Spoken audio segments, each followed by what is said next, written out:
श्वेता, तू इस बारे में किसी को कुछ मत बताना। अगर तूने किसी को कुछ भी बताया तो सब कुछ बर्बाद हो जाएगा श्वेता। पापा, पापा, पापा उठो ना। पापा। श्वेता बेटा, मैं हूँ तुम्हारे लिए, तुम खुद को अकेला मत समझो, मैं रखूंगा तुम्हारा ख्याल। श्वेता, ये पास्ट की बातों पर ना आंसू बहाने से कुछ भी नहीं होने वाला। I mean, तेरा प्रेजेंट भी उसी में डूब जाएगा। आज में जी, आने वाले कल के लिए जी, गुजरे हुए कल में नहीं। मैंने तो सोचा था ये प्यार व्यार लव शब्द के चक्कर से हमेशा के लिए दूर हो जाऊंगा, लेकिन श्वेता, जब तुम्हें देखा तो मैं अपनी फीलिंग्स नहीं रोक पाया। मेरा दिल मुझे एक बार फिर से प्यार करने के लिए कह रहा है।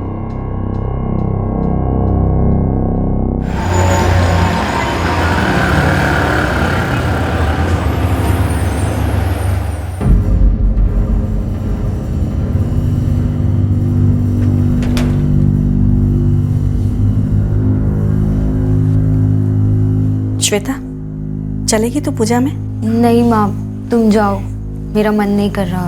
चल ना बेटा, थोड़ा बाहर निकलेगी तो मन बहल जाएगा तेरा। नहीं माँ, मैं ठीक हूँ, मुझे भी पढ़ना है, तुम जाओ। ठीक है, मुझे आते आते 7 बज जाएंगे। सुधीर आए तो उसे चाय दे देना। हाँ? गम और उदासी 16 साल की श्वेता का जैसे साया बन गए थे। श्वेता ने छोटी सी उम्र में बहुत कुछ खोया था, बहुत कुछ सहा था। कुछ चोटें अतीत की थी तो कुछ वर्तमान की। बार बार की इन चोटों ने श्वेता के नाजुक मन पर गहरा घाव कर दिया था, लेकिन किसी को इस बात का अंदाजा तक नहीं था। श्वेता ने कभी अपनी तकलीफों को अपनी मां या अपने भाई के साथ शेयर क्यों नहीं किया? एक ऐसा सवाल था जो आज के बाद श्वेता की मां और श्वेता के भाई को दिन रात सताने वाला था।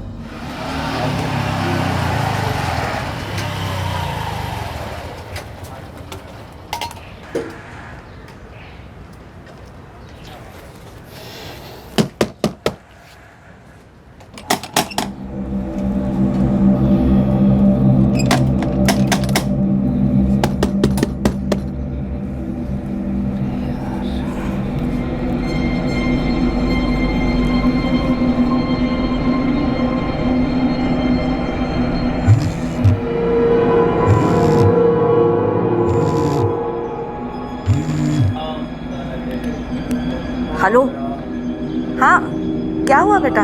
माँ कहाँ हो तुम? कब से दरवाजा ठोक रहा हूँ। अरे मंदिर आई हूँ मैं। श्वेता है ना पर घर पे? क्या श्वेता घर पर ही है? मैं तो कब से दरवाजा ठोक रहा हूँ, खोल क्यों नहीं रही है? अरे पढ़ते पढ़ते आंख लग गई होगी उसकी, तो फोन लगा उसको। ठीक है माँ।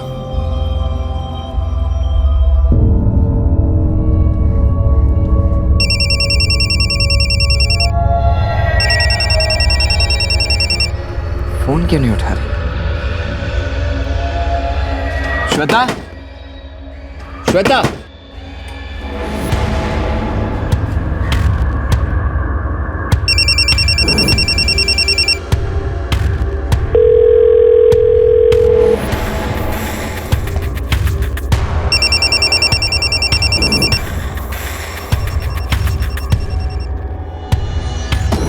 श्वेता, श्वेता, श्वेता,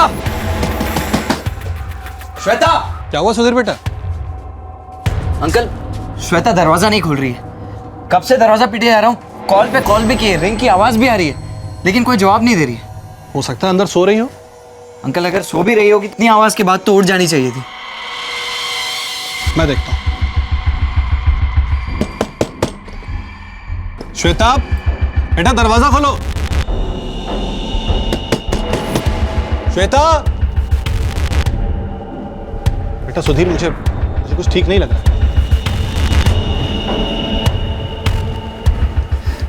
श्वेता, श्वेता, श्वेता, श्वेता, श्वेता, श्वेता।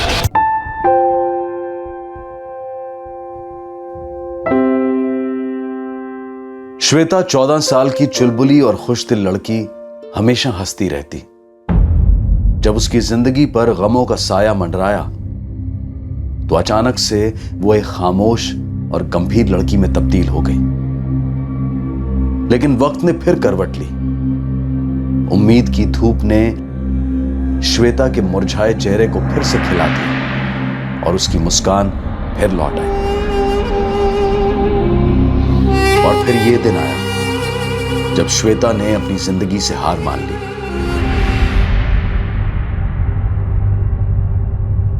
जी मैं करीब शाम के 6 बजे घर लौटा। कहाँ से आ रहे थे तुम? दुकान से, हमारी हार्डवेयर की शॉप है, मेरे पापा की। पापा कहाँ हैं तुम्हारे? जी उनका 2 साल पहले देहांत हो गया था।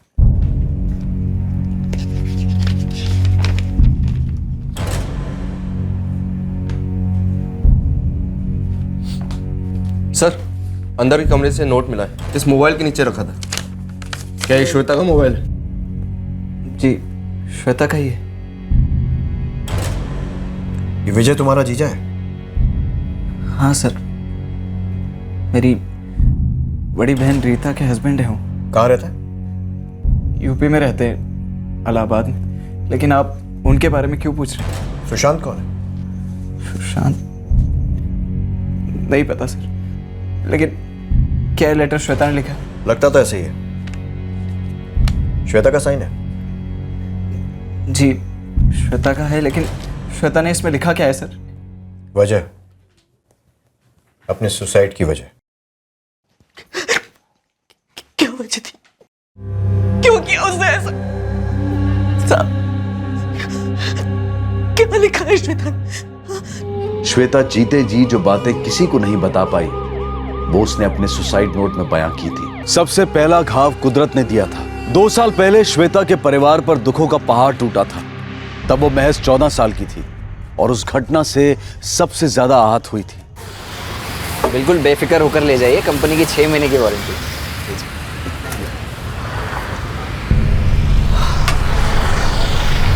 क्या हुआ पापा? छाती में दर्द हो रहा है। डॉक्टर के पास चलते हैं। लगता है जाना पड़ेगा। मैं रिक्शा लेकर आता हूँ। मेजर हार्ट अटैक था, हालत अभी भी नाजुक है। पर वो ठीक तो हो जाएंगे ना? देखिए, ये 24 घंटे बहुत ही क्रूशियल है उनके लिए, उनको ऑब्जर्वेशन में रखना होगा। Excuse me.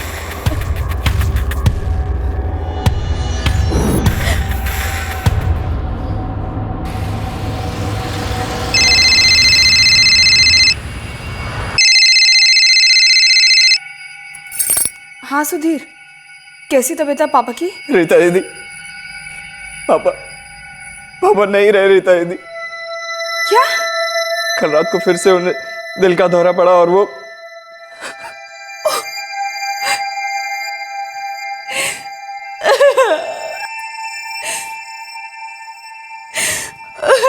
क्या हुआ? रो क्यों रही हो? विजय, पापा क्या हुआ? पापा नहीं रहे।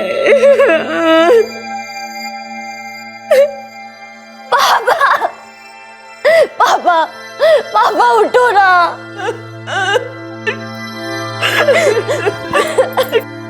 माँ बोलो ना पापा को उठने।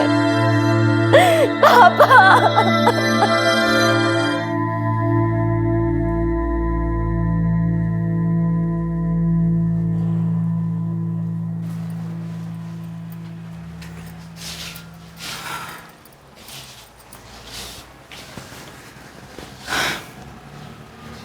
आज भी कुछ नहीं खाया श्वेता ने, बस यूं ही गुमसुम सी बैठी हुई है।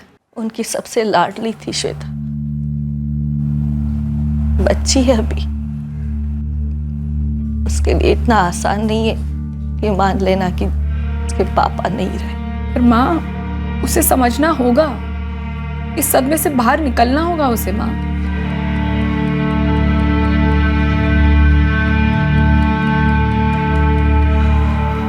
मैं श्वेता से बात करता हूँ।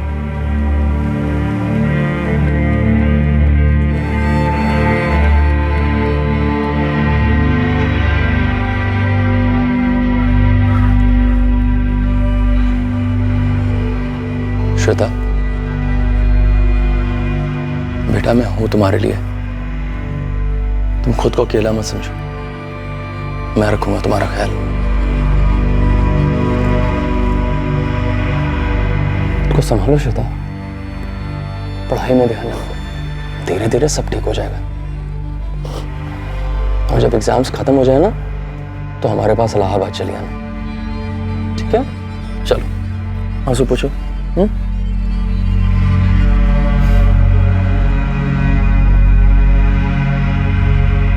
दुकान की पूरी जिम्मेदारी अब तेरे ऊपर है।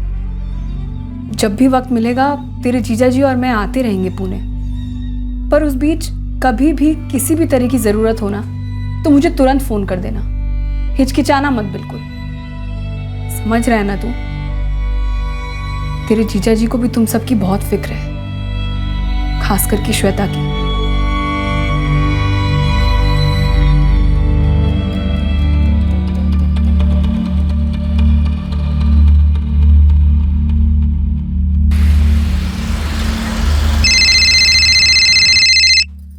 हाँ माँ, कैसे हो? श्वेता चली गई अपने पापा के बाद। क्या ये क्या कह रहे हो माँ? कैसे हुआ ये सब? खुदकुशी कर ली उसने। खुदकुशी? मगर क्यों माँ? क्यों तो मुझे तुझे पूछना चाहिए रीता।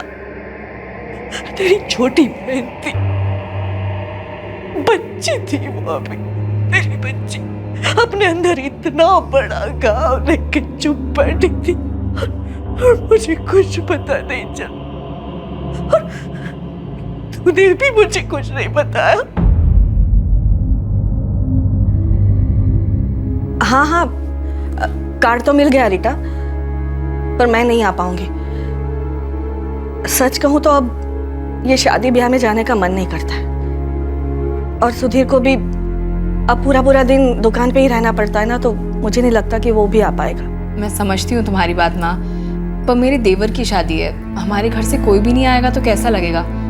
आप ऐसे करो, श्वेता को भेज दो। उसे अकेले कैसे भेज दूं? सुधीर को कहना उसे इलाहाबाद वाली ट्रेन में बिठा दे, या विजय उसे स्टेशन से ले आएंगे, और वैसे भी इसी बहाने थोड़ा घूम लेगी तो उसका मन बहल जाएगा। बात तो तुम सही कह रही हो, वैसे धीरे धीरे अब कुछ संभल रही है वो। और देखना माँ, यहाँ शादी के माहौल में रहेगी ना तो कुछ ही दिन में बिल्कुल खिलखिलाने लगेगी। और विजय भी काफी जोर दे रहे हैं कि कम से कम श्वेता को तो शादी पर आना ही चाहिए।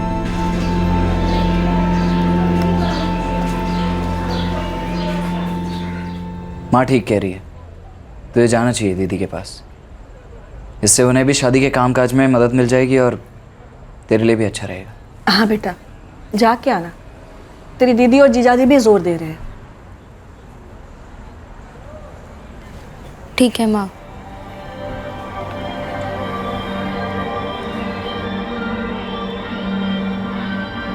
श्वेता अपनी फैमिली के जोर देने पर इलाहाबाद जाने को राजी तो हो गई, लेकिन मन ही मन उसे संकोच हो रहा था, और यह संकोच बेबुनियाद नहीं था, उसकी वजह थी।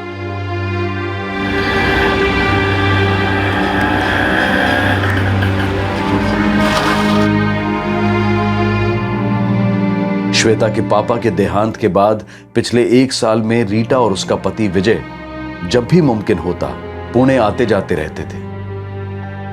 श्वेता विजय को मानती थी, उसकी इज्जत करती थी, लेकिन विजय का बार बार उसे छूना श्वेता को एक अजीब सी उलझन में डाल रहा था।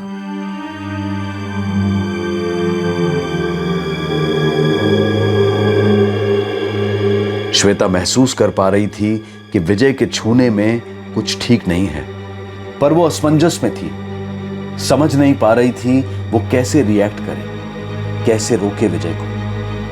इसलिए उसने इस बारे में चुप रहना ही बेहतर समझा और अपने जीजा जी से मुमकिन दूरी रखने लगी। मन में कुछ संकोच और डर लिए श्वेता इलाहाबाद पहुंची। शादी के इस खुशनुमा माहौल में श्वेता के साथ कुछ ऐसा हुआ जो बहुत दर्दनाक था। उसे एक ऐसा घाव मिला जो उसकी रूह तक को छलनी कर गया।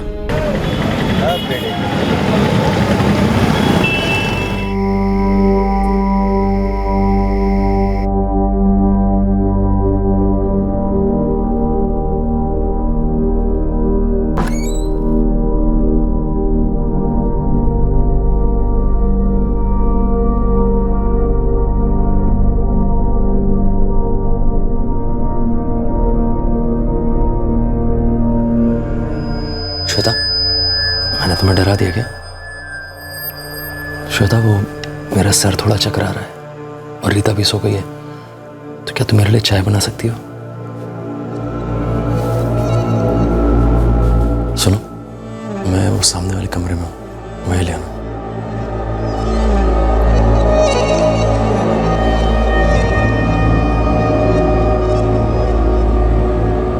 जीजा जी चाय। वहां रख दो।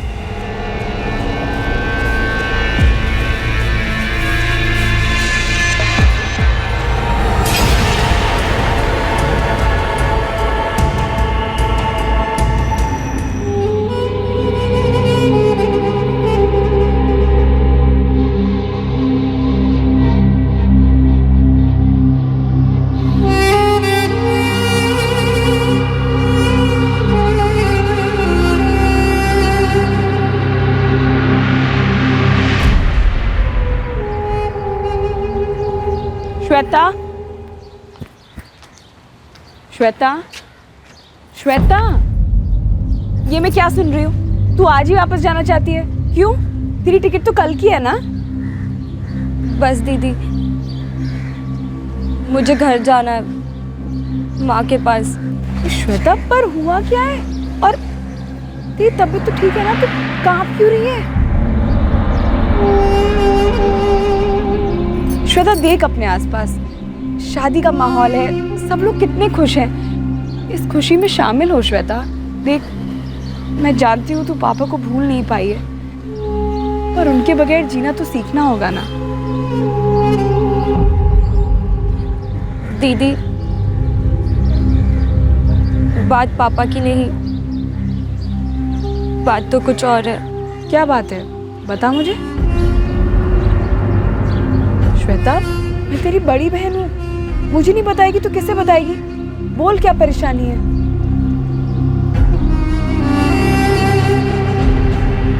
श्वेता, मासूम बच्ची पर इतने सारे जुल्म हुए,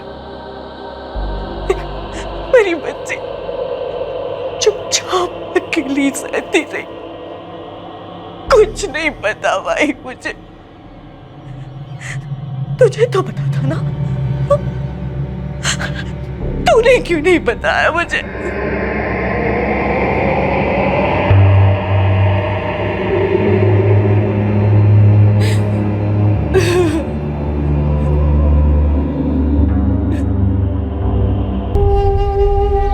श्वेता ने अपनी बड़ी बहन रीटा को सब बताया जो उसके पति ने श्वेता के साथ किया। अगर विजय से पूछूंगी तो वो साफ मुकर जाएंगे, और श्वेता, अगर उसने किसी से कहा तो बात बढ़ेगी, पुलिस केस होगा, सबको पता चल जाएगा, मेरी शादीशुदा जिंदगी बर्बाद हो जाएगी, घर टूट जाएगा मेरा। क्या करूं मैं?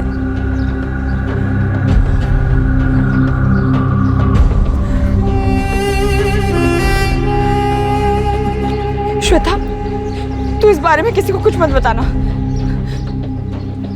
श्वेता, अगर तूने किसी को कुछ भी बताया तो सब कुछ बर्बाद हो जाएगा, मेरी जिंदगी बर्बाद हो जाएगी, मेरा घर उजड़ जाएगा, सब कुछ खत्म हो जाएगा। श्वेता,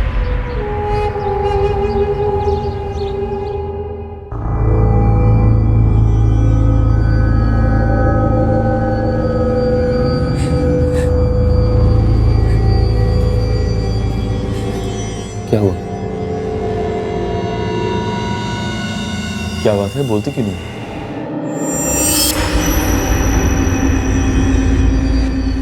आप सुशांत को जानती हैं? नहीं सर, श्वेता ने कभी कुछ बताया ही नहीं मुझे। उसके साथ ना सब कुछ गलत होता रहा और चुपचाप अकेली सहती रही, और जब सह नहीं पाई तो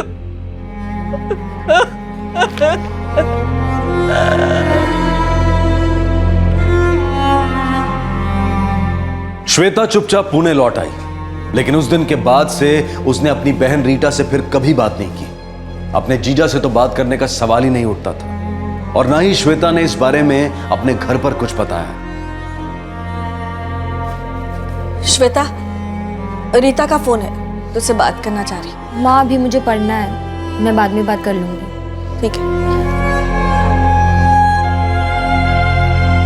अपने घाव छिपाकर खामोशी से वो अपनी जिंदगी जीने की कोशिश करने लगी, लेकिन वो घाव उसे दर्द देता रहा और श्वेता उसे सहती रही। और फिर उसकी मुलाकात निहारिका से हुई, जो कॉलेज के फर्स्ट ईयर में उसकी क्लासमेट थी।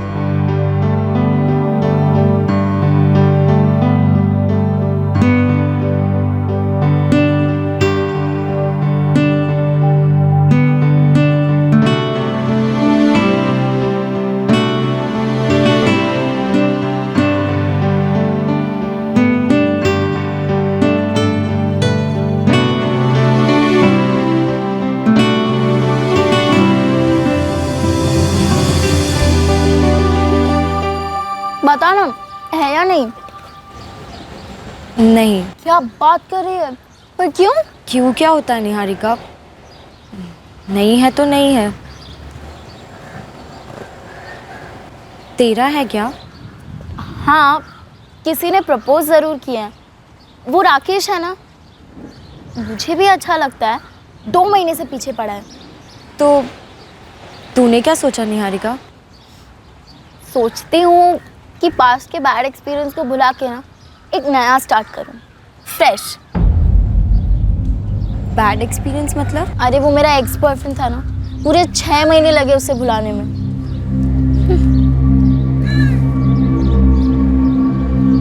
ये लो, बात मेरी लव स्टोरी की चल रही है। तू क्यों इतना इमोशनल हो रही है? इतना आसान नहीं होता सब भूल जाना निहारिका, खास करके बुरी यादों को। श्वेता, ये पास्ट की बातों पर ना आंसू बहाने से कुछ भी नहीं होने वाला। I mean, तेरा प्रेजेंट भी उसी में डूब जाएगा। आज में जी, आने वाले कल के लिए जी, गुजरे हुए कल में नहीं, समझी?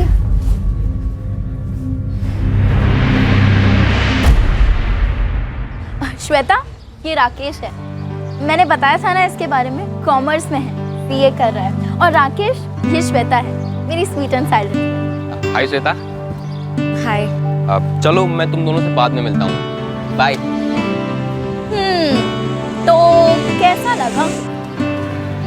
दिखने में तो स्मार्ट है तेरा वाला। वैसे शांत भी दिखने में काफी स्मार्ट लगता है। वो तुझे पसंद है ना?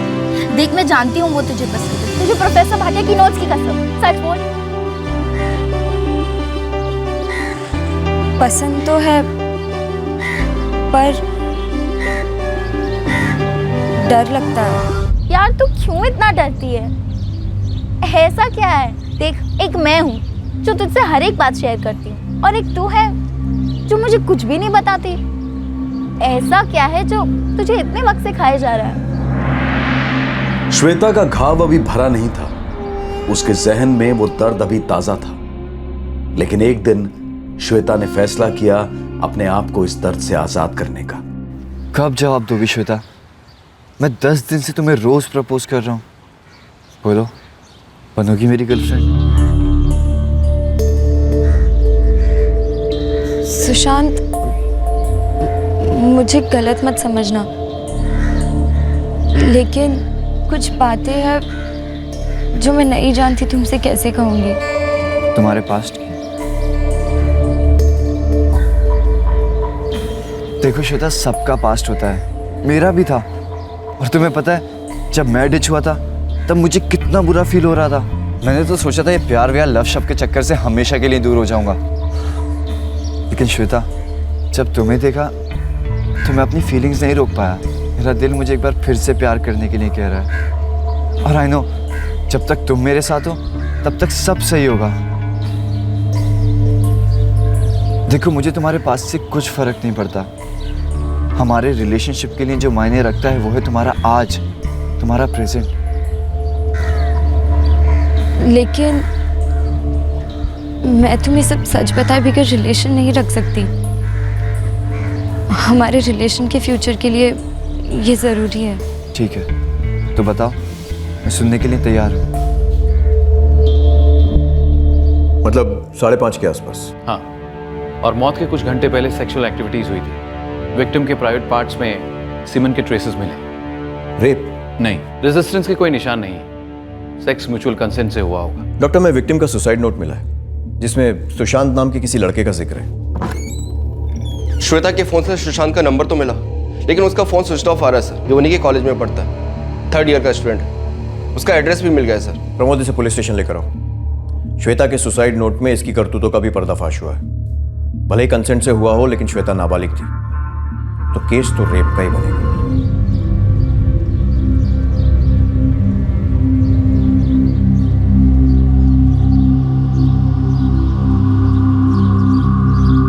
वाह श्वेता,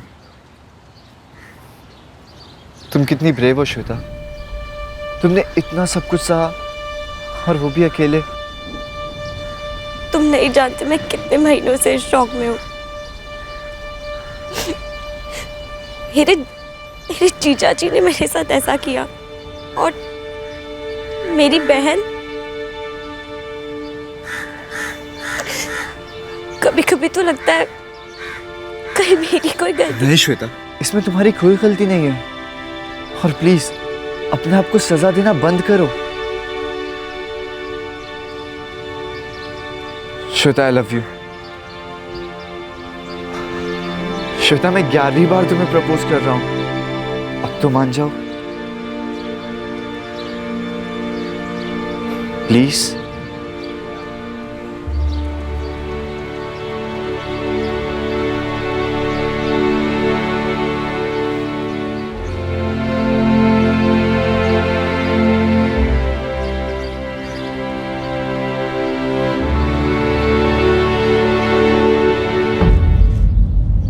क्या हुआ श्वेता? एक किसी तो है। सुशांत, मुझे ये सब एक्चुअली। श्वेता, तुम क्यों डर रही हो? और बॉयफ्रेंड गर्लफ्रेंड में तो किस नॉर्मल सी बात होती है, ये तो तरीका होता है ना प्यार दिखाने का। पर सुशांत, मुझे इन सब चीजों से कैसे कहूँ मैं तुमसे, बस मुझे ठीक नहीं लगता, पता नहीं क्यों। श्वेता, ज्यादा मत सोचो, और इसमें कुछ भी गलत नहीं है। शायद पहली बार था इसलिए तुम्हें ऐसा लगा, लेकिन देखना धीरे धीरे चल के ना तुम्हें सब अच्छा लगने लगेगा। मैंने सुशांत से कुछ नहीं छुपाया, हर बात बता दी उसे, क्योंकि मैं उससे प्यार करती थी और मुझे विश्वास था कि वो भी मुझसे प्यार करता है।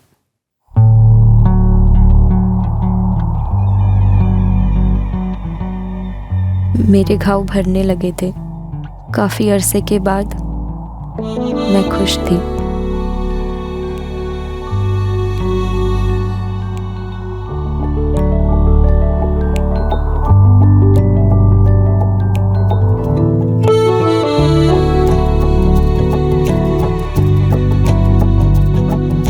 सुशांत, मुझे डर लगता है। डर कैसा? प्यार करती हो ना मुझसे? हाँ। तो बस मुझे भी प्यार करने दो।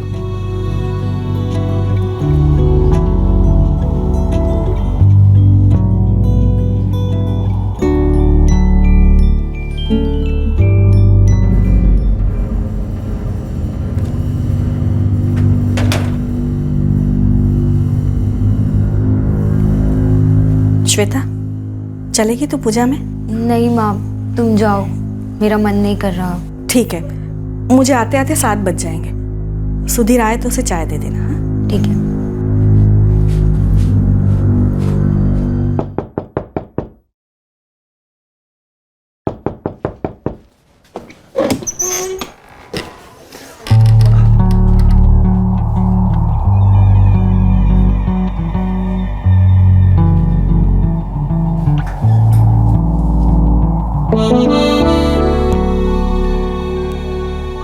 श्वेता, आज हमारे रिलेशन को पूरे 2 महीने हो चुके हैं, तो आज का सेलिब्रेशन थोड़ा स्पेशल होना चाहिए ना। सर सर सर कहाँ ले जा रहे हैं आप मेरे बेटे को? किया क्या है इसने? सर, मैंने कुछ नहीं किया सर, और श्वेता के साथ तो मेरी कैजुअल फ्रेंडशिप थी बस। तूने कैजुअल फ्रेंडशिप के नाम पे श्वेता के साथ क्या क्या किया, सब उसके सुसाइड नोट में उसने लिखा है, समझा? डालो इसे गाड़ी में।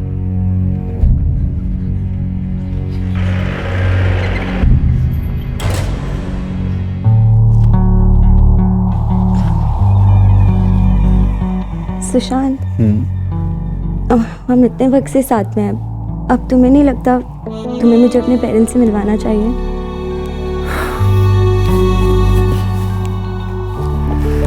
तुम्हें पता है श्वेता, तुम कितनी ब्यूटीफुल हो, इतनी ब्यूटीफुल हो कि तुम आराम से कॉलेज की रोज क्वीन बन सकती हो। सुशांत, मैं अपने माँ और भैया को बता दूँ हमारे बारे में? तुम मिलोगे ना उनसे? पहले तुमसे तो ठीक से मिल लो। बात को टालो मत, बोलो ना। सुशांत, बताओ ना। सर मैंने श्वेता के साथ कोई जबरदस्ती नहीं की, और हमारे बीच में जो कुछ भी हुआ वो हम दोनों की मर्जी से हुआ था। लेकिन धोखा और झांसा एक तरफा था, राइट? सिर्फ तेरी तरफ से। नहीं सर, ऐसा कुछ भी नहीं है। मैंने श्वेता को कोई धोखा नहीं दिया। सुशांत ने मुझे धोखा दिया, खिलवाड़ किया मेरे साथ। वो सिर्फ मुझसे फिजिकल रिलेशन रखना चाहता था। उसकी सारी बातें झूठ थी। जब मैंने रिश्ता आगे बढ़ाना चाहा तो वो चला गया मुझे छोड़कर। उसे तो पता था मुझ पर क्या गुजरी है, फिर भी उसने ऐसा क्यों किया?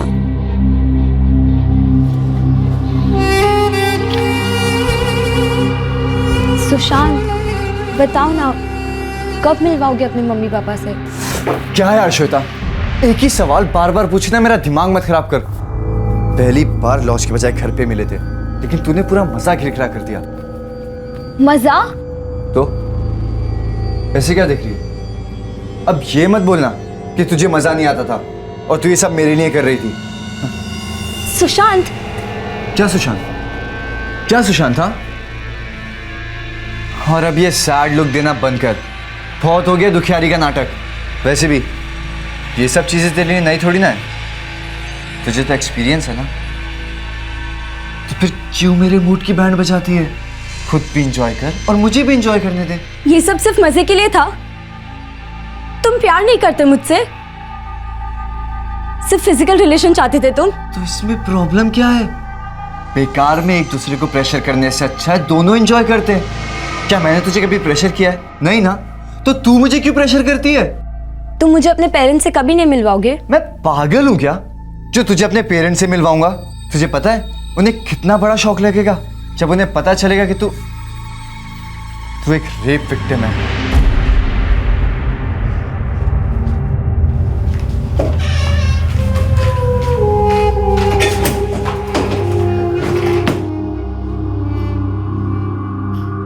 तू एक रेप विक्टिम है।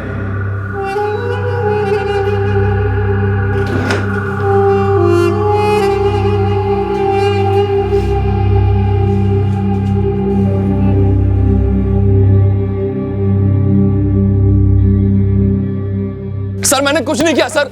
सर सच कह रहा हूं, मैंने कुछ नहीं किया सर। वो बहुत महीने पहले की बात है सर, और जो कुछ भी हुआ ना वो श्वेता की मर्जी से हुआ सर। रेप कुछ नहीं था, बल्कि वही मुझे उकसाती थी सर। कुछ तो शर्म कर, उस वक्त तो 15 साल की भी नहीं थी। सर इन्होंने कुछ नहीं किया सर, इन्हें छोड़ दीजिए। महाराष्ट्र पुलिस से ऑर्डर्स आए हैं आपके पति को अरेस्ट करने के लिए। उनके पास आपके बहन का सुसाइड नोट है जिसमें लिखा है कि आपके पति ने उसका रेप किया है, जो कि आपको भी मालूम है। सच क्या है तो महाराष्ट्र पुलिस आपके पति से उगलवाई लेगी, और आप भी तैयार रहिए, आपको भी पूछताछ के लिए बुलाया जा सकता है। चलो सर वो सब झूठ है सर। मैंने कुछ नहीं किया सर, कुछ नहीं किया सर। सर छोड़ दीजिए, रुकिए।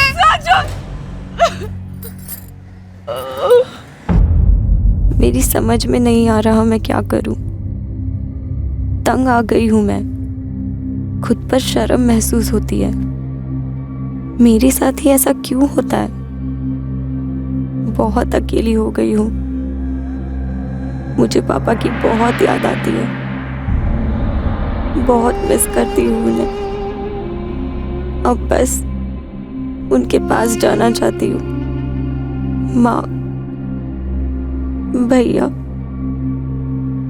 माफ कर देना मुझे, अब नहीं जीना है मुझे, और नहीं सह सकती मैं।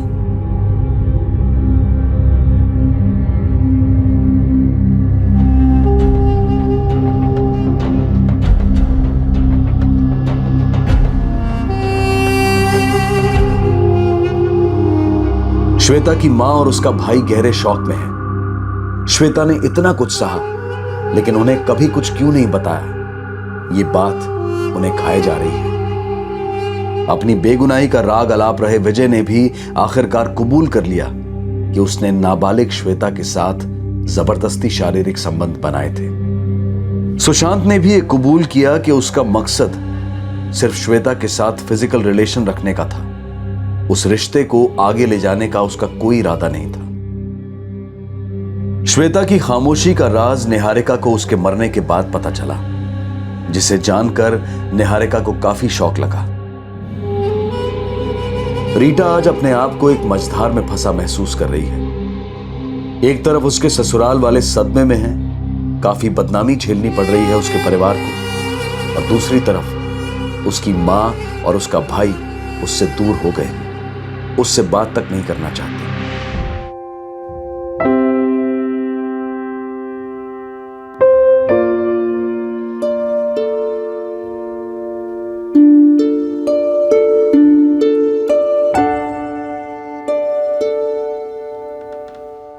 जिंदगी ने श्वेता को कई गहरे घाव दिए।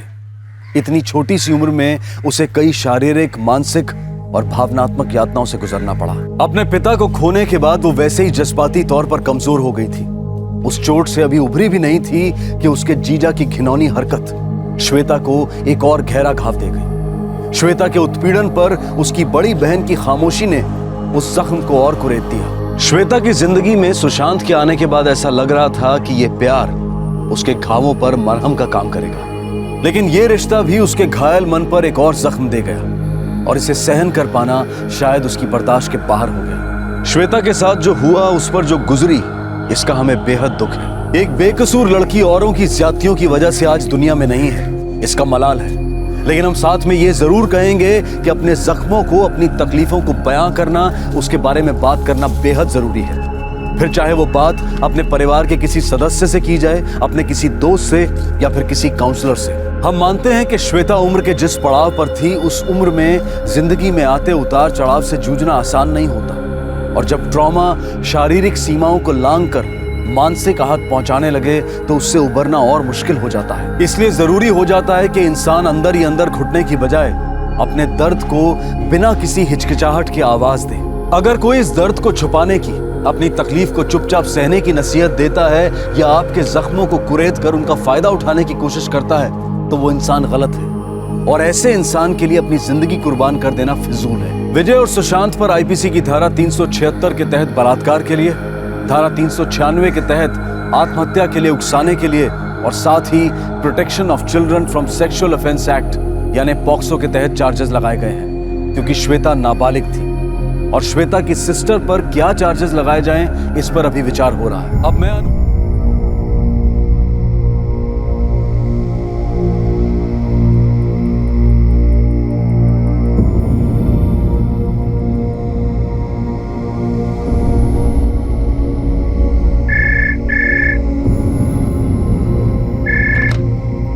नमस्कार, दिल्ली पुलिस।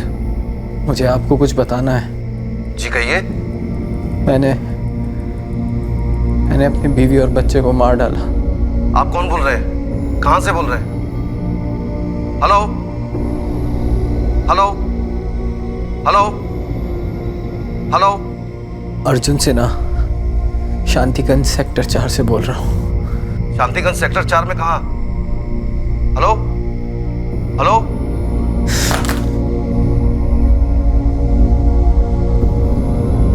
अभी अभी अर्जुन सिन्हा नाम के आदमी का फोन आया था, कह रहा था कि उसने अपनी बीवी और बेटे को मार दिया है।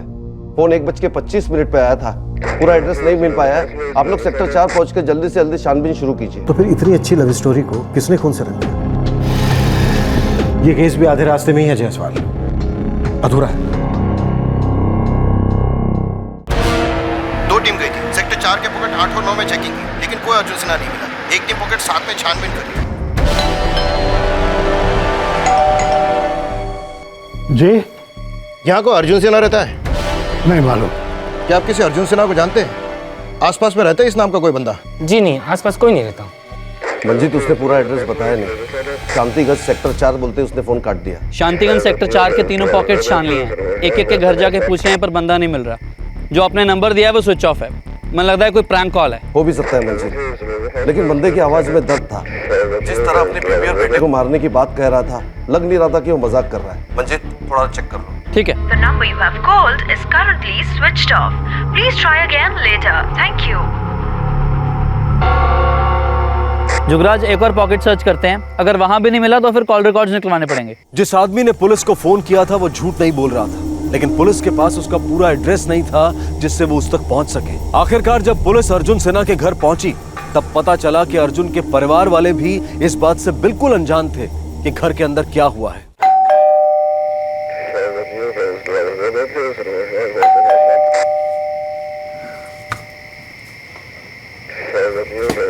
क्या बात है साहब? जी आप किसी अर्जुन सिन्हा को जानती है? यही आसपास में कहीं रहता है। मेरा बेटा है अर्जुन। इस वक्त क्या हो, घर पे है? हाँ, अपने कमरे में सो रहा है, लेकिन आप बताएं तो बात क्या है? कौन आया गायत्री इतनी रात? ये पुलिस वाले हैं, देखिए ना अर्जुन के बारे में पूछताछ कर रहे हैं। मंजित अर्जुन सिन्हा का घर मिल गया है। एड्रेस है 13/145, पॉकेट नंबर 6। साहब क्या बात क्या है? ये देखिए हमें अर्जुन सिन्हा का फोन आया था, कहा कि उसने अपनी बीवी और बेटे को मार डाला है। ये क्या कह रहे हैं आप? नहीं साहब, आपसे जरूर किसी ने मजाक किया होगा। मेरा बेटा, बहू और पोता तो अंदर सोए वो कमरे में। लेकिन हमें चेक करना होगा। पापा क्या हुआ? बताता हूँ इमरान। कौन सा कमरा है अर्जुन का? साहब मैं आपसे कह रही हूँ ना, गलतफहमी हुई है आपको। अभी पता चल जाएगा। ये कमरा है अर्जुन का? साहब ये अरे अर्जुन, अर्जुन। पापा क्यों आए ये लोग? बेटा ये कहते हैं कि अर्जुन ने इनको फोन करके बताया कि उसने पायल और विहान को मार दिया। क्या? हाँ? अर्जुन, अर्जुन।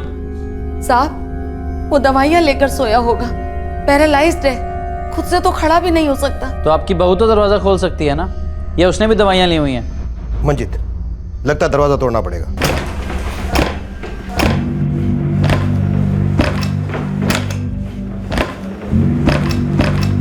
बीवी और बच्चा दोनों मर चुके हैं। हे भगवान, ये सब कैसे हो गया? अर्जुन सिन्हा मिल गया है, लगता है बेहोश है, उसकी बीवी और बेटा मर चुके हैं। 13/145, पॉकेट नंबर 6, सेक्टर नंबर 4, शांतिगंज। यहाँ पे एक बंदा बेहोश पड़ा है, वो काफी जख्मी हालत में। शांतिगंज पुलिस स्टेशन में फौरन इन्फॉर्म करो कि क्राइम सीन पर आकर केस का चार्ज लें और साथ में एक एम्बुलेंस और फोटोग्राफर भी भेज दें।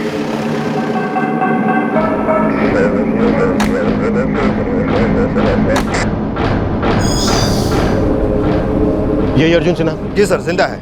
फैमिली से पता चला कि 2 साल से पैरालाइज्ड है। जितना जल्दी हो सके हॉस्पिटल पहुंचाओ। जी सर। आपका बेटा, बहू, पोता इस रूम में सो रहे थे, आप लोग कहाँ सो रहे थे? मैं और मेरी पत्नी वहाँ बाहर सोते, और वो सामने वाले कमरे में मेरे ये दूसरे 2 बेटे मंथन और अभिषेक सोते। किसी तरह की कोई आवाज, कोई चीख कुछ सुनाई नहीं थी आपको? हमें कुछ नहीं सुनाई पड़ा। तुमने कुछ सुना?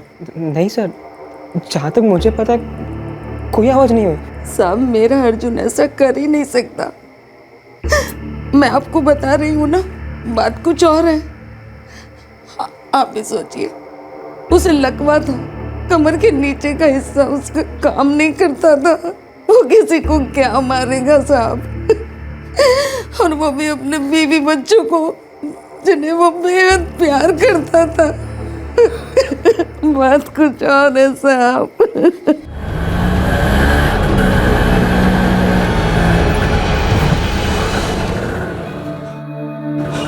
क्या हुआ यहाँ पर? मेरी बेटी कहाँ है? पायल, पायल, तुम लोगों ने किया ये सब, तुम लोगों ने मारा है इन्हें। देखिए शांत हो जाइए। आप लोग कौन हैं? मैं पायल का फादर हूँ। इन्होंने मार डाला मेरी बेटी को और मेरे विहान को भी। मैं छोड़ूंगा नहीं तुम लोगों को। जाइए, रुक जाइए। अब एक काम करिए प्लीज, मेरे साथ आइए, बाहर आइए प्लीज, आइए।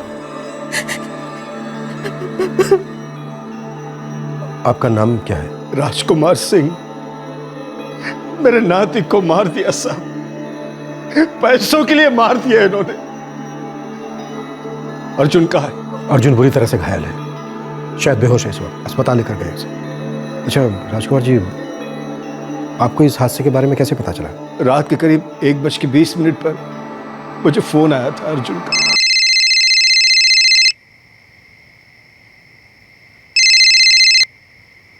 हाँ अर्जुन बेटा, क्या बात है? पापा जी, मैंने पायल और विहान को मार डाला।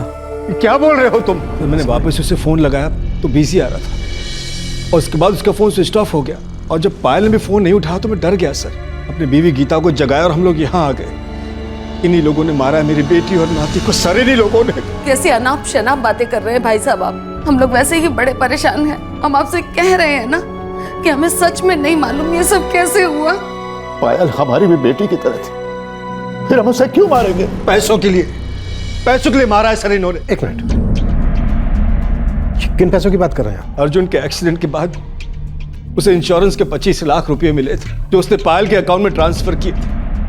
उन्हीं पैसों के लिए इन्होंने मेरी बेटी और नाती को मार डाला सर। सरासर झूठ है ये। सरासर सच क्या है ये बताइए ना आप। अंदर के कमरे में मेरी बेटी और नाती का मर्डर हो जाता है और बाहर आपको पता नहीं चलता, ये कैसे हो सकता है? सरासर झूठ बोल रहे हैं सर ये। प्लीज शांत हो जाइए।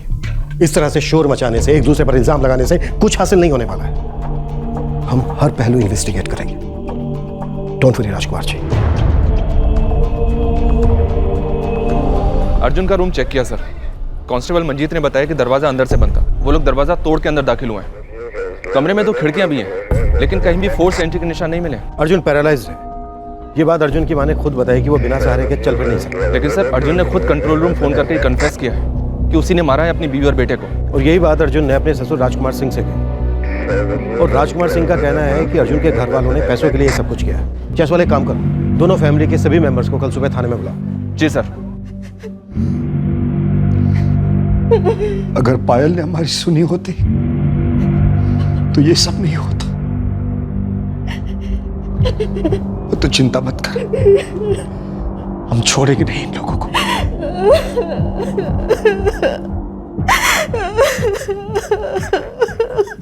क्या वजह थी इन दोनों हत्याओं की? क्यों अर्जुन ने पहले अपने ससुर को और फिर बाद में पुलिस को फोन करके ये कहा कि उसने अपनी बीवी और बच्चे को मार डाला है, जबकि उसके ससुर राजकुमार सिंह का कहना था कि अर्जुन का परिवार ही इन हत्याओं के लिए जिम्मेदार है। घर में 2 हत्याएं हुई थी, लेकिन परिवार के किसी भी सदस्य को इसकी भनक कैसे नहीं लगी? आखिर क्या हुआ था उस रात, उस घर में, उस कमरे में? कैसा रिश्ता था अर्जुन और उसकी पत्नी पायल के बीच? सवाल कई थे जिनके जवाब मिलने अभी बाकी थे। जिस शख्स के पास शायद इन सभी सवालों के जवाब थे, उसकी अपनी जिंदगी पर सवालिया निशान लगा हुआ था। देखिए, स्टिचेस तो हमने लगा दिए हैं, लेकिन पेशेंट की हालत काफ़ी नाजुक है। खून काफ़ी बह चुका है और ब्लड में हमें दवाइयों के ट्रेसेस मिले हैं। शायद पेशेंट ने पेन किलर के ओवरडोज लिया था। क्वेश्चनिंग कब कर सकते हैं अर्जुन से? अभी तो वो बेहोश है और एटलीस्ट 2 दिन तक ऑब्जर्वेशन में रखना होगा, उसके बाद आप कर सकते हैं। लेकिन जितनी जल्दी बात हो सके उतना अच्छा है, क्योंकि इस केस से जुड़े ऐसे कई सवाल हैं जिसके जवाब हमें सिर्फ अर्जुन दे सकता है। दोनों की मौत दम घुटने की वजह से हुई है। लेडी का गला हाथों से घोटा गया है। तकिए पर लगे खून और सलाइवा के ट्रेसेस बच्चे के मुंह पर लगे खून और सलाइवा के ट्रेसेस से मैच कर रहे हैं। ये कैंची पर जो खून है वो? मैंने हॉस्पिटल में फोन करके अर्जुन का ब्लड ग्रुप पता कर लिया था। एक घर में 2 लोगों को मार दिया जाता है, जबकि 4 लोग उस घर में और भी सोए हुए थे, लेकिन किसी को कुछ पता नहीं चलता। ये बात थोड़ी खटक सी रही है। वैसे विक्टिम की बॉडी पे स्ट्रगल के कोई निशान नहीं थे। सोचने वाली बात यह है कि एक पैरालाइज्ड पेशेंट जो बिना सहारे के चल तक नहीं सकता, वो इतनी सफाई से ये काम कर सकता है कि मरने वाले को मौका ही नहीं मिले रेसिस्ट करने का। आपका कहना है कि आपका बेटा बिना सहारे के अपनी जगह से हिल तक नहीं सकता, लेकिन अर्जुन ने खुद फोन पर पुलिस को बताया है कि उसने ही अपनी बीवी और अपने बेटे को मारा है। वो खुद भी तो जख्मी हुआ है। हाँ, ये भी तो हो सकता है कि पहले उसने उन दोनों को मारा हो, फिर खुद को मारने की कोशिश की हो। हम नहीं जानते ये सब किसने किया और क्यों किया। हम सिर्फ इतना जानते हैं कि अर्जुन पायल और विहान से बहुत प्यार करता था। वो उन्हें नहीं मार सकता साहब। कल रात उन दोनों के बीच किसी बात को लेकर कोई अनबन, कोई झगड़ा? नहीं सर, कल का दिन तो उनके लिए बहुत स्पेशल था। अर्जुन भैया और पायल भाभी की शादी की 7वीं सालगिरह थी। हमने उनके लिए सरप्राइज पार्टी भी प्लान की थी। वो दोनों तो बहुत खुश थे सर। सब कुछ अच्छा था। हम लोगों ने साथ मिलकर खाना खाया, खूब बातें की। फिर अर्जुन और पायल अपने कमरे में चले गए। अभिषेक मंथन अपने कमरे में और हम लोग बाहर सो गए। साहब, ये सब कैसे हो गया? मेरी तो कुछ समझ में नहीं आ रहा। पायल हमारे लिए बेटी से कम नहीं थी। बेटी से कम नहीं थी। फिर भानु जी, पायल के पेरेंट्स पायल के खून का इल्जाम आप लोगों पर क्यों लगा रहे हैं? साहब, क्योंकि पायल और अर्जुन की लव मैरिज हुई थी और ये लोग शुरू से इस रिश्ते के खिलाफ थे, लेकिन दोनों बच्चों ने घर से भागकर शादी की और हम लोगों ने उनका सपोर्ट किया था। शायद इसीलिए बेमतलब का इल्जाम लगा रहे हैं। हमको इल्जाम नहीं लगा रहे सर, पूरे परिवार ने मिलकर किया ये सब। आप कहना चाहते हैं कि उन्होंने अपने बेटे को भी मारने की कोशिश की? पैसों के लिए लोग क्या कुछ नहीं करते सर। राजकुमार जी, अगर ऐसा हुआ होता तो अर्जुन आपसे फोन पर यह क्यों कहता कि उसने मार डाला पायल और विहान को?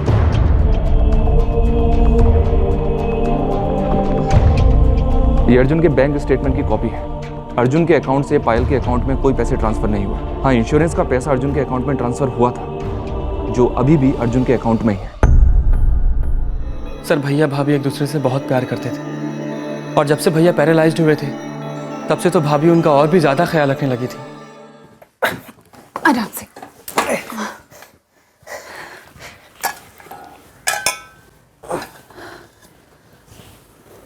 सैर पे चले मिस्टर हस्बैंड। भाभी के सपोर्ट की वजह से भैया बहुत जल्दी रिकवर हो रहे थे। उनके हाथ भी फिर से मूव हो पा रहे थे सर। भैया खुद व्हील चेयर पर घूम सकते थे, लेकिन भाभी ने कभी उन्हें अकेला नहीं छोड़ा, हमेशा उनके साथ रहती थी। Good Arjun, very good. Payal, मैं एक बार व्हील चेयर पर बैठ जाऊं तो मैं खुद मैनेज कर सकता हूं। तुम्हें साथ आने की जरूरत नहीं है। अर्जुन, मुझे अच्छा लगता है तुम्हारे साथ आना, तुम्हें अच्छा नहीं लगता? साहब, मैं मान ही नहीं सकता कि मेरा बेटा अपनी पत्नी और अपने बेटे को मारेगा। वो ऐसा क्यों करेगा साहब? यही तो हम भी जानना चाहते हैं भानु जी, कि अगर ये सब अर्जुन ने किया है तो क्यों? सभी का यही कहना था कि पायल और अर्जुन एक दूसरे के साथ खुश थे। पायल अर्जुन का ख्याल रखती थी और अर्जुन भी पायल और अपने बेटे विहान से बहुत प्यार करता था। दोनों की लव मैरिज हुई थी। दोनों पहली बार 7.5 साल पहले मिले थे, एक कॉमन फ्रेंड के घर पर, और धीरे धीरे दोनों की दोस्ती बढ़ी और दोनों एक दूसरे को चाहने लगे। अरे, आप लोग कुछ बोलते क्यों नहीं? कोई एतराज है क्या आप लोगों को? बेटा, हमें क्या एतराज हो सकता है? हमें तुम पर पूरा भरोसा है और नाज भी है। कॉलेज में पढ़ाई के साथ साथ तुमने पार्ट टाइम जॉब की ताकि मेरी मदद कर सको घर को चलाने में। अपने भाइयों की पढ़ाई में मदद की। तुमने हमेशा इस परिवार के बारे में सोचा है बेटा। तुम जो भी फैसला करोगे वो सही होगा। अच्छा, अब ये बताओ, कब मिलवा रहे हो हमें पायल से? बहुत जल्द माँ। पापा, कुछ बोलिए ना। क्या बोले बेटा? तुम खुद ही सोचो ना। अर्जुन एक कार के शोरूम में मामूली सेल्समैन है, उसकी लिमिटेड इनकम है, जबकि हमारी दिल्ली के पॉश मार्केट में 3 साड़ी की दुकानें हैं। बेटा, तुम्हारे लिए बड़े बड़े बिजनेसमैन के बेटों के रिश्ते आ रहे हैं, उसके सामने ये अर्जुन क्या है? पापा, शादी कोई बैलेंस शीट देख के थोड़ी ना की जाती है। और सबसे इम्पोर्टेंट बात तो यही है ना कि मैं अर्जुन से प्यार करती हूँ। और पापा, हम खुश रहेंगे। माना कि घर छोटा है, इनकम लिमिटेड है, पर हम मैनेज कर लेंगे पापा। ऐसी बातें सिर्फ कहानी किताबों में अच्छी लगती हैं। साथ रहने के लिए सिर्फ प्यार काफी नहीं होता, थोड़ी तो प्रैक्टिकल हो जाओ लाइफ में। बहुत समझाया मैंने, मुझे नहीं लगता मम्मी पापा मानेंगे। तो आप भूल पाओगे मुझे? रह सकोगे मेरे बगैर? रहना पड़े तो शायद रह भी लूं, लेकिन ये जिंदगी अधूरी सी लगेगी अगर हमारा ये रिश्ता अधूरा रह गया। तो फिर सोच क्या रहे हो? ले चलो मुझे अपने साथ, शादी कर लेते हैं और अपना ये रिश्ता कंप्लीट कर लेते हैं। पहले भाभी के पेरेंट्स इस शादी से खुश नहीं थे, लेकिन जैसे ही विहान का जन्म हुआ तो उनका गुस्सा भी शांत हो गया था सर। इतने सालों में मैंने भैया और भाभी को कभी लड़ते हुए नहीं देखा। इनफैक्ट ये भी कह पाना बहुत मुश्किल है कि कौन किससे ज़्यादा प्यार करता था। भैया क्यों करेंगे ऐसा सर? तो फिर इतनी अच्छी लव स्टोरी को किसने खून से रंग दिया? किसने मार डाला पायल और विहान को? किसने घायल कर दिया अर्जुन को? हमने इस रिश्ते को कबूल कर लिया था सर, लेकिन खुशी से नहीं, मजबूरी में।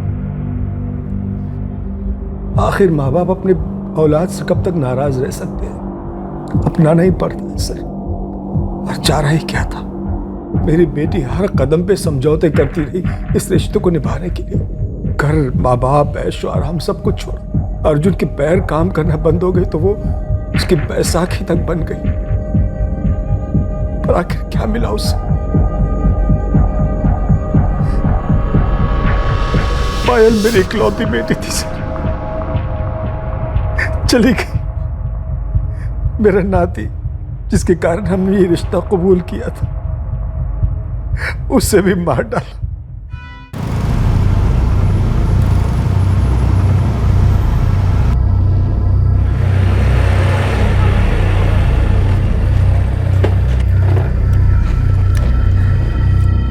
सर, क्या सच में पायल और विहान का खून हो गया? तुम क्यों जानना चाहते हो? तुम कौन हो? मैं अर्जुन का दोस्त हूँ सर, वीरेंद्र। मैं और अर्जुन एक ही कार शोरूम में काम करते थे। मोहल्ले में किसी ने बताया कि उसकी बीवी और उसके बच्चे की मौत हो गई है, इसलिए चला आया मिलने के लिए। तो क्या बता सकते हो कि अर्जुन और पायल के बीच में कोई प्रॉब्लम चल रही थी? अर्जुन ने कभी बताया इस बारे में? सर मैं कुछ नहीं जानता। अर्जुन है कहाँ सर? लाला नेकचंद हॉस्पिटल।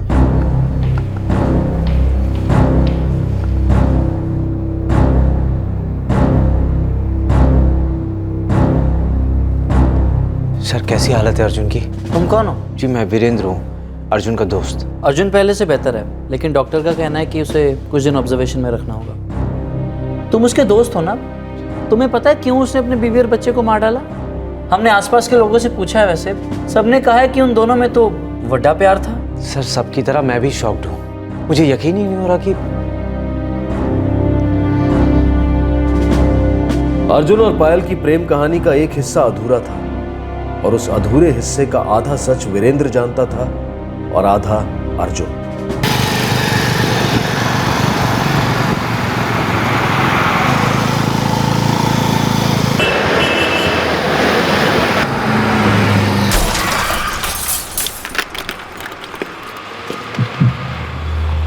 दो साल पहले हुए इस एक्सीडेंट ने अर्जुन को पैरालाइज्ड कर दिया। तेज रफ्तार से दौड़ती अर्जुन की जिंदगी अचानक रेंगने लगी। इस हादसे का अर्जुन, उसके मां बाप और पायल सब पर गहरा असर हुआ।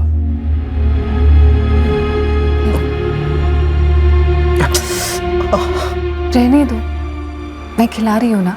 मैं खुद खा लूंगा। हाँ खा लोगे, लेकिन धीरे धीरे खाओ, भरने में वक्त तो लगेगा ना। अच्छा भी जिद मत करो, ये लो खाओ।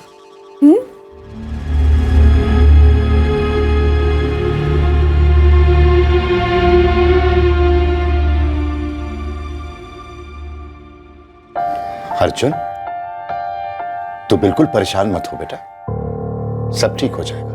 हाँ बेटा, तेरे पापा की दुकान ठीक ठाक चल रही है, मंथन भी काम पर लग गया है और कुछ ही दिनों में अभिषेक भी काम पर जाना शुरू कर देगा। बेटा मायूस नहीं होते, देख तूने हमेशा इस घर को संभाला है, अभी हमारी बारी है। हम सब तेरे साथ हैं बेटा।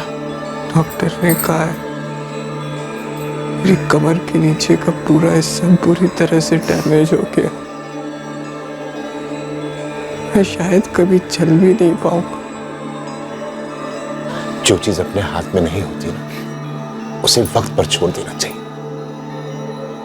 वक्त हर जख्म भर देता है।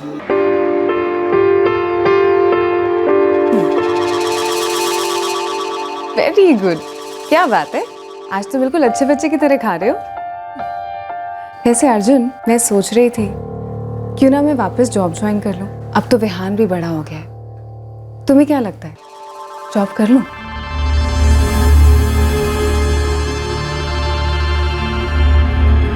जानती हूँ तुम यही सोच रहे हो ना कि अब तुम्हारी वाइफ को जॉब करनी पड़ेगी, उसे घर चलाना पड़ेगा, यही सोच रहे हो ना? ऐसा ही तो है पायल। नहीं अर्जुन, ऐसा बिल्कुल नहीं है। ये प्रॉब्लम तुम्हारी अकेले की नहीं है अर्जुन, ये हम दोनों की प्रॉब्लम है और हम दोनों मिलके इसे सॉल्व करेंगे। एंड ट्रस्ट मी, मैं तुम्हें, जॉब को, विहान को, घर को, सब कुछ अच्छे से मैनेज कर लूंगी, ट्रस्ट मी।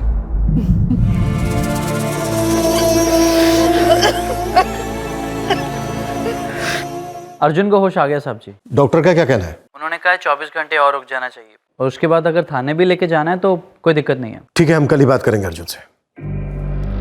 जायसवाल सर, अभी एक दिन और लगेगा ये जानने के लिए कि आखिर उस रात हुआ क्या था। क्या पता शायद उससे पहले भी कुछ हुआ हो। सर हमने अर्जुन के रूम को दोबारा चेक किया था, लेकिन फोर्स्ड एंट्री के कहीं कोई निशान नहीं मिले और अर्जुन ही एकमात्र ऐसा है जिस पर शक किया जा सकता है। अब पता ये लगाना है कि अर्जुन ने ऐसा किया क्यों। वैसे सर वजह कोई बहुत बड़ी होनी चाहिए, क्योंकि जिससे पूछो वो यही कहता है कि पति पत्नी में बहुत गहरा प्यार था। पायल की सब इज्जत करते थे और पिछले 2 साल से पायल अपने पैरालाइज्ड पति की सेवा कर रहे थे। यही बात तो समझ में नहीं आ रही है। अगर सच में ये सब कुछ अर्जुन ने किया है तो जिस पत्नी ने उसके लिए अपने माँ बाप को छोड़ दिया, हर मुसीबत में उसके साथ खड़ी थी, ऐसा भी क्या हो गया होगा उन दोनों के बीच कि उसने अपनी पत्नी को मार डाला, यहां तक कि अपने बच्चे को मार डाला, खुद को घायल कर लिया। शायद उसने खुद को मारने की कोशिश की होगी सर। अब या तो वो कामयाब नहीं हो पाया या फिर आधे रास्ते में उसकी हिम्मत टूट गई। ये केस भी आधे रास्ते में ही है जायसवाल, अधूरा है। कल अर्जुन की गवाही इस केस को पूरा करेगी।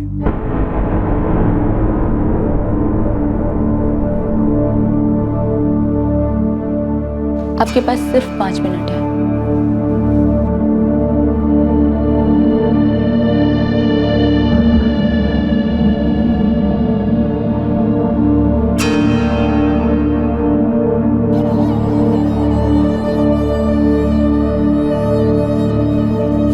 कैसा रहा दिन?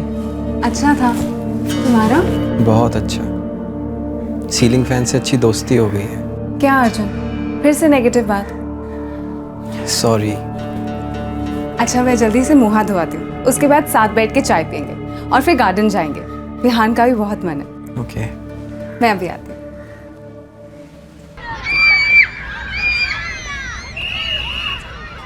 एक हफ्ते से ना ऑफिस में वर्कलोड बहुत बढ़ गया। मैं तो बॉस को बोलने वाली हूँ, एक और प्रोग्रामर रख लो। सिंगल सैलरी में 2 लोगों का काम करा रहे हैं, ऐसे थोड़ी ना होता है। पायल, बोलो ना।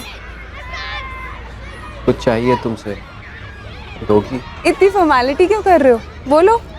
मुझे तलाक चाहिए। क्या हुआ अर्जुन, तुम ऐसे क्यों कह रहे हो? ताकि तुम मेरी जिंदगी से दूर हो जाओ और अपनी जिंदगी जियो। पायल, तुम सिर्फ अभी 28 साल की हो।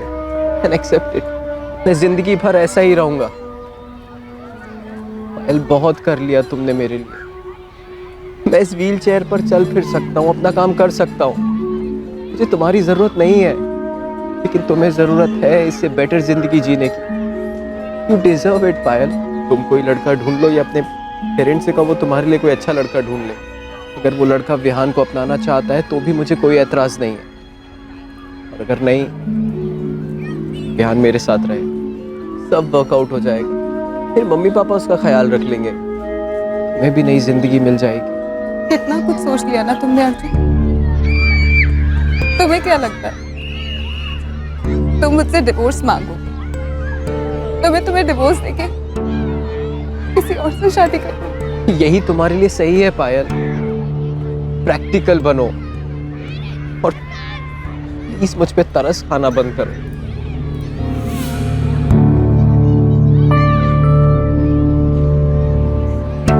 मैं तुम्हारे साथ इसलिए नहीं हूं अर्जुन क्योंकि मैं तुम पे तरस खा रही हूं, बल्कि इसलिए क्योंकि मैं तुमसे प्यार करती हूँ। I love you, idiot। अगर तुम्हारे साथ ऐसा कुछ हुआ होता ना तो मैं तुम्हें कब का छोड़ देता। हो गया उकसाना, लेकिन तुम जो कह रहे हो ना कभी नहीं मानूंगी। मैं तुम्हारे साथ रहना चाहती हूँ हमेशा। I need you Arjun. तुम्हें होना तो मुझे तुम्हारी जरूरत है। मैं हमेशा तुम्हारे साथ रहूंगी, तुम्हें छोड़ के नहीं जाऊंगी। इतनी जल्दी तो तुम्हारा पीछा नहीं छोड़ूंगी, इसलिए अपने स्मार्ट सजेशंस ना अपने पास ही रखा करो, समझे?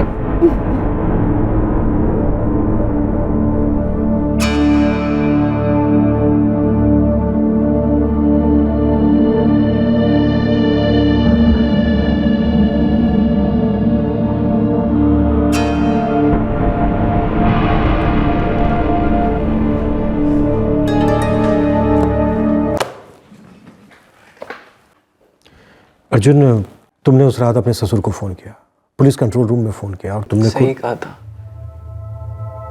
मैंने ही मारा अपनी बीवी और अपने बेटे को। और उसके बाद खुद को मारने की कोशिश की।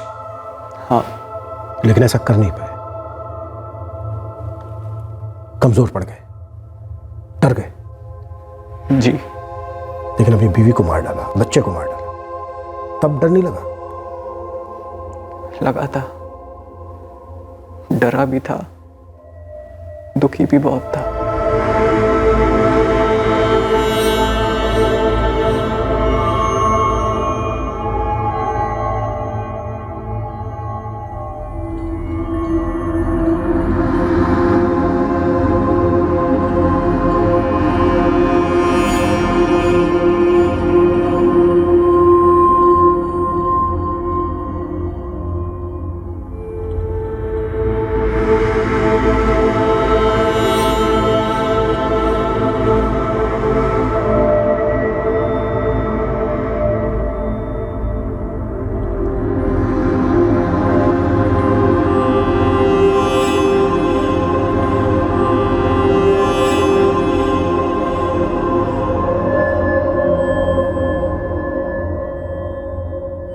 लेकिन मैं अपनी जिंदगी खत्म करना चाहता था।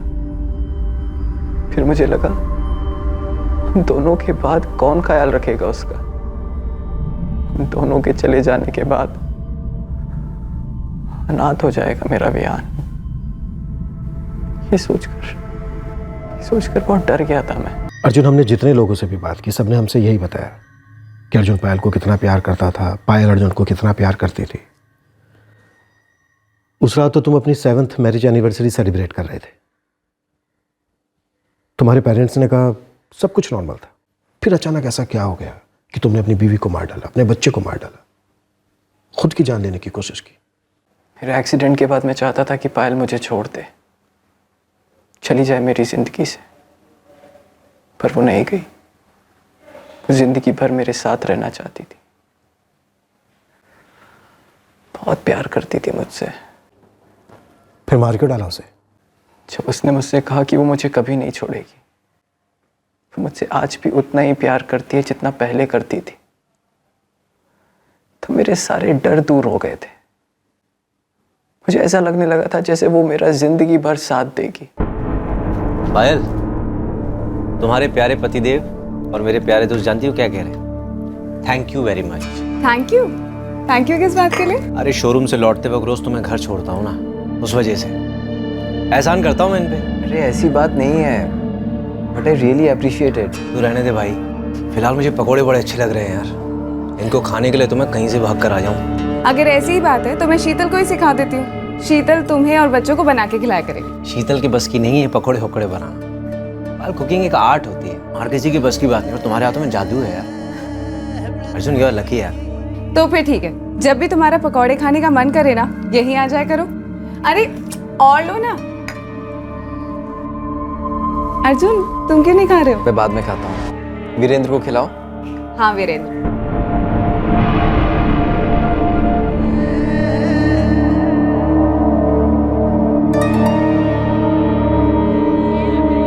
कैसा अर्जुन?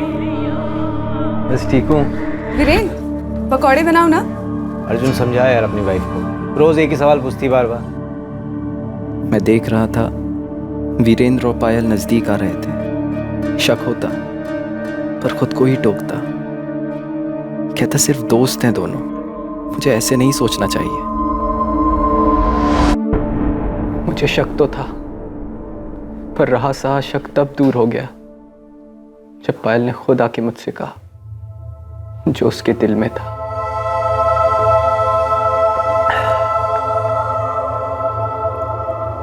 परेशान लग रही है? नहीं तो। कहना चाहती हो कुछ?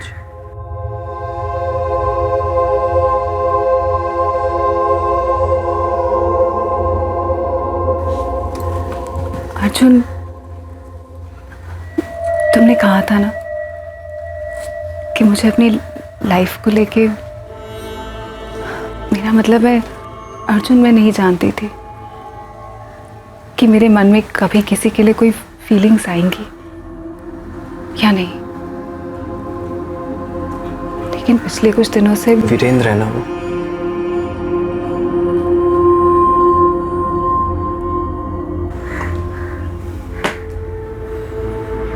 अंदाजा था मुझे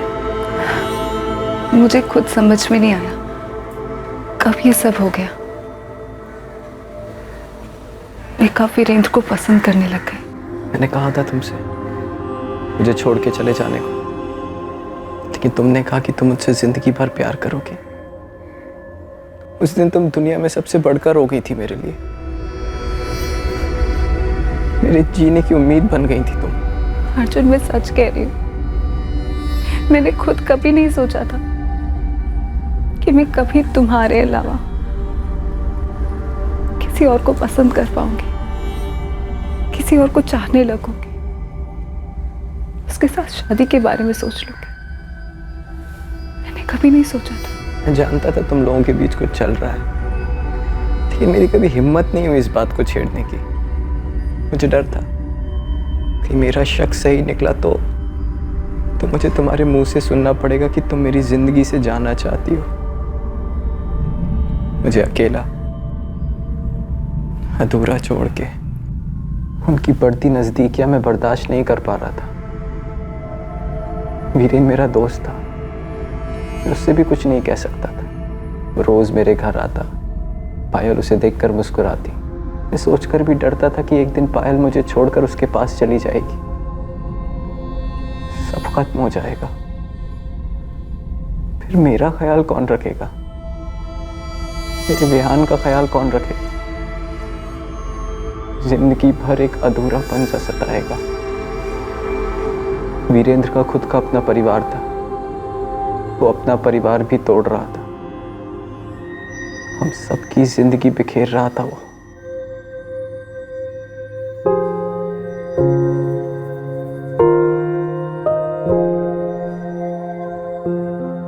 मन ही मन मुझे लगने लगा कि मेरी आखिरी एनिवर्सरी है पायल के साथ।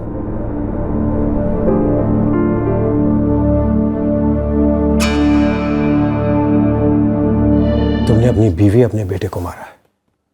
जज्बात चाहे तुम्हारे जो भी रहे हो, लेकिन इस वक्त तुम हो एक खूनी। अपनी बीवी, अपने बेटे का गला तुमने अपने हाथों से घोटा, और जब अपनी जान पर आई तो हाथ कांप उठे तुम्हारे। डरा नहीं था मैं खुद को भी खत्म करने वाला था, इसीलिए दवाइयों का हैवी डोज लिया था। मैंने खुद पर वार करना शुरू किया, लेकिन रुक गया। मैंने इसलिए खुद को नहीं मारा ताकि आप लोगों को बता सकूं अपने गुनाह के बारे में।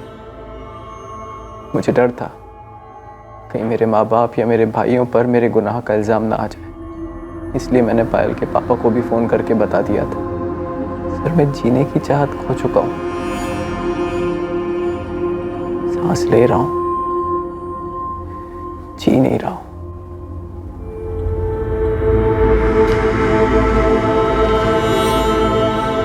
इस डबल मर्डर के लिए अर्जुन पर आईपीसी की धारा 302 के तहत केस फाइल किया गया।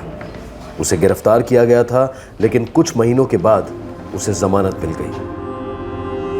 अर्जुन ने यह भयानक कदम सिर्फ इसलिए उठाया ताकि वो पायल को अपने आप से अलग होने से रोक सके, और इसी जुनून में अपने बेटे को भी खत्म कर दिया। ये सच्चाई जब अर्जुन के परिवार के सामने आई तो उनके दुख की कोई सीमा नहीं रही। पायल के पेरेंट्स ने विहान के आने के बाद बेटी और दामाद से हुए सारे गिले शिकवे भुला दिए थे, लेकिन अपनी बेटी और नाती की मौत ने उन्हें गहरा सदमा पहुंचाया। अर्जुन का दोस्त और पायल का प्रेमी वीरेंद्र उसे खो चुका है, जिससे वो बहुत प्यार करता था, और साथ ही अपने दोस्त को भी, जिसके वो करीब हुआ करता था। हालांकि उसकी शादीशुदा जिंदगी वैसे ही चल रही है। उसकी पत्नी को कभी उसके अफेयर के बारे में पता ही नहीं चला। जैसे अर्जुन और पायल की प्रेम कहानी अधूरी रह गई। पायल किसी और को चाहने पसंद करने लगी थी। वो एक नया रिश्ता जोड़ना चाहती थी, लेकिन अर्जुन अपने पुराने रिश्ते को टूटते नहीं देख सकता था। एक दूसरे की बजाय अपने आप का ख्याल इस रिश्ते में तूफान ले आया, और सिर्फ रिश्ता ही नहीं मुरझाया, बल्कि इस रिश्ते से जन्मा फूल भी मुरझा गया। विहान। दूसरी तरफ थी वीरेंद्र की प्रेम कहानी, जिसने पायल के दिल में एक बार फिर से प्रेम जगाया, और अर्जुन के दिल में पायल को खोने का डर। जज्बातों की जंग में कभी किसी की भी जीत नहीं होती। अक्सर सभी कुछ ना कुछ खोते हैं, हारते हैं। रिश्तों में आई दूरी, जज्बातों में आई कड़वाहट जब हद से गुजरती है तो सिर्फ तबाही लाती है। और उस रिश्ते से जुड़ा हर इंसान उससे आहत होता है, और सबसे बड़ा खामियाजा भुगतता है उस इंसान का परिवार, जिसके जहन में उस तबाही की यादें हमेशा के लिए रह जाती हैं। अब मैं अनूप सोनी आपसे विदा लेता हूं, फिर मुलाकात होगी अगले एपिसोड में और खुलासा करेंगे एक और जुर्म का। तब तक सतर्क रहें, सुरक्षित रहें और देखते रहें क्राइम पेट्रोल सतर्क। सबक एक को सीख हम सबको। जय। इस तरह के और भी एपिसोड देखने के लिए हमारे चैनल को सब्सक्राइब करें और बेल आइकन दबाना ना भूलें।